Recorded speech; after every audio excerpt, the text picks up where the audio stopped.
Ang susunod na programa ay rated PG. Patnubay at gabay ng magulang ay kailangan sa mga batang manonood. Hindi ko alam kung ba't nandito o anong gusto mo makumpirma sa akin. Text Pero ko mali pa ang lang. desisyon mo. May dahilan ako kung bakit ako nanahimik ng matagal. Pero ngayon, wala nang makakapigil sa akin. Ang lakas naman ng ulan. Alam mo, ito yung isang bagay na hindi ko magagawa ng kasama ka. Maglakad habang umuulan. Walang hindi mo kayang gawin. Hintayin mo ako rito. Isuot mo yan. Yun bang tao na iniisip niyong may kaugnayan at kasabot ni dahil ba ang mama ko? Alam niyo ba na tuwa ang mama ko nung makita niyang ganyan ang kalagayan ninyo at hindi makapagsalita? Pero hindi bibig niyo ang problema. Ang problema, yung isip mo, yan ang magtatraidor sa amin ng mga oras.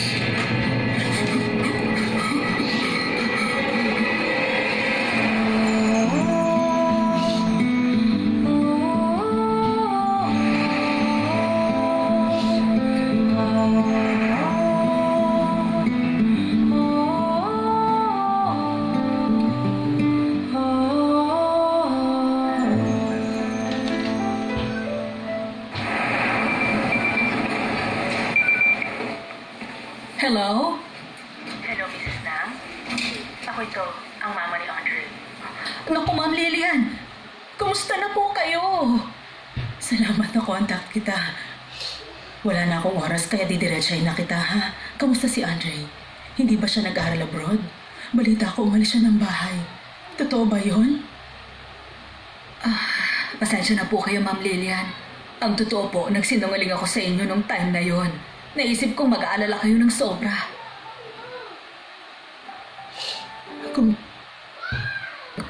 Alam mo kung nasan siya?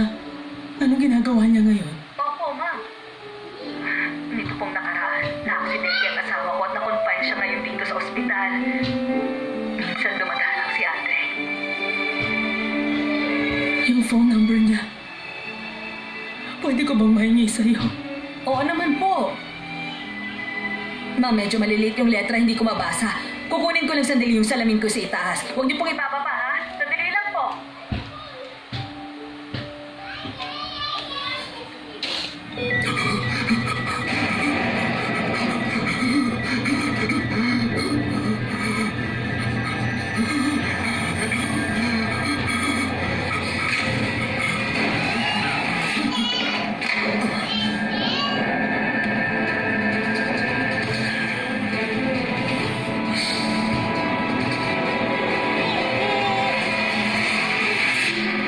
Yun ba ang sinabi? Yes, Doc. Kay Dr. Lino po yung chart ng pasyente. O, saan kaya ang emergency na yun? Ang asawa ko! Unconscious ang pasyente. Walang pa. Hindi CPR. Ano nangyayari sa labas? Ano nangyayari sa asawa ko? Sabihin niyo! Lumabas muna po tayo. Huwag mong kalilimutan ang hinihiling ko. Pero Damrio, kung yan ang hihilingin mo sa akin, paano ko mabubuhay? Magkikita ulit tayo. Bilang mabuting magkaibigan. Andre, tandaan mo, kaibigan mo. Mama ko ang kailangan ko! Hanapin niyo ang mama ko!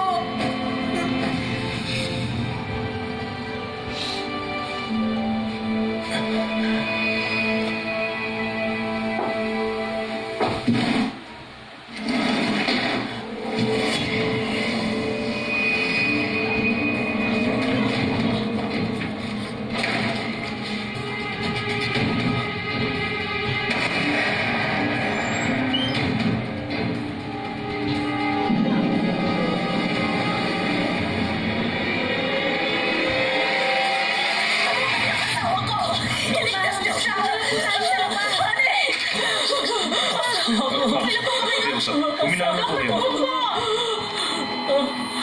Uminaw na po kayo.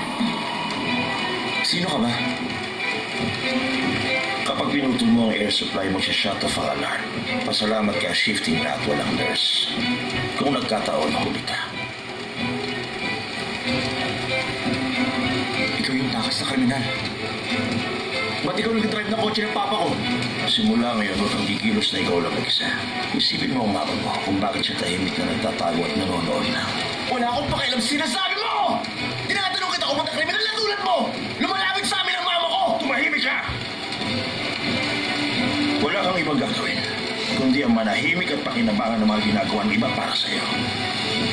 Umupo ka lang sa lamesang inihanda sa'yo. Naiintindihan mo?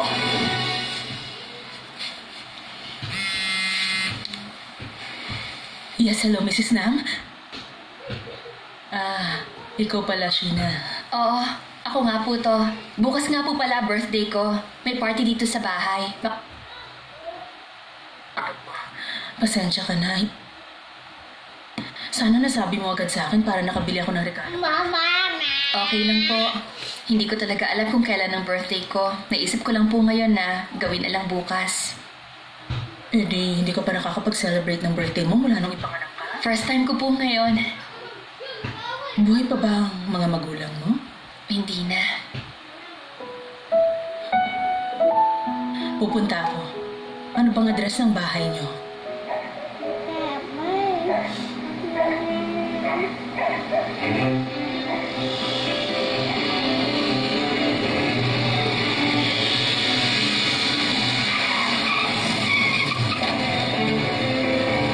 Ewan ko.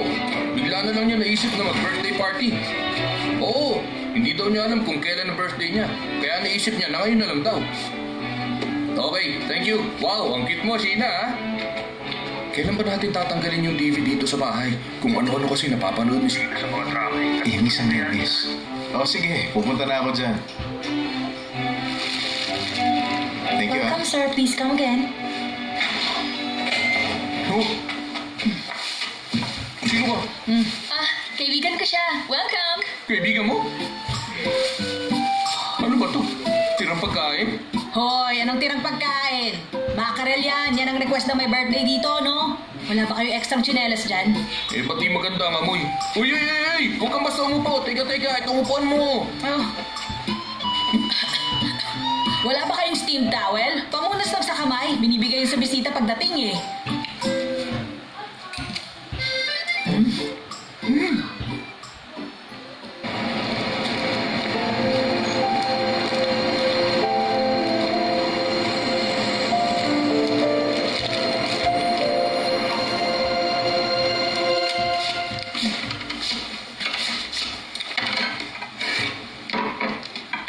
Hindi ako kumakain ng hilaw na pagkain. Mas na yung sikmura ko sa mga luto. Ganun ba? Iulam mo na lang yung codfish soup sa rice mamaya. Pero itong isda parang hindi codfish ah. At ang soup na to, dapat may lamang loob ng isda. Wala rin, oh. So ano, hindi ka Siyempre kakain? kakain ako, no? Party pa rin kaya to. Ayoko makasira ng party. May jalapeno ba kayo?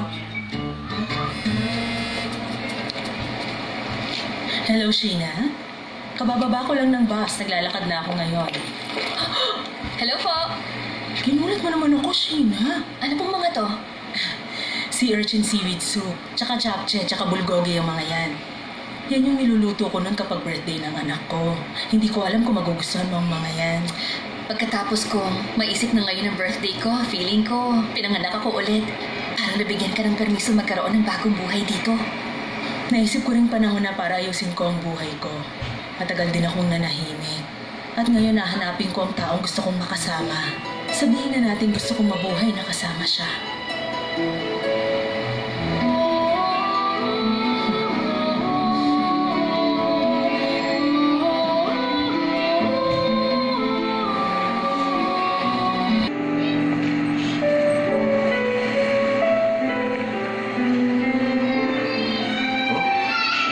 Si Sheena yun, ah.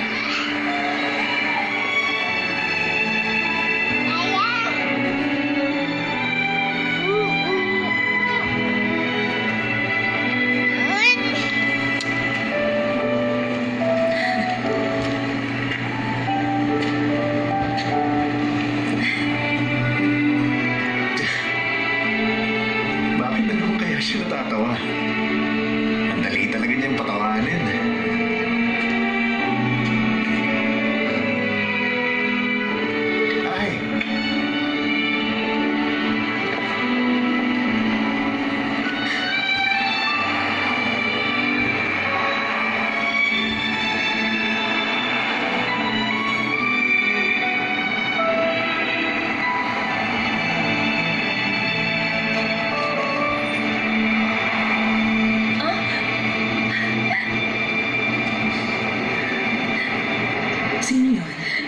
boyfriend ko po.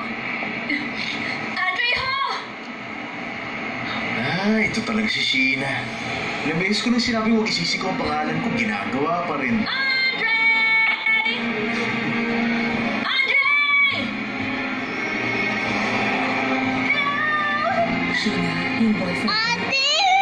Andre ho ang pangalan? Oo. Ang cute nga po niya eh.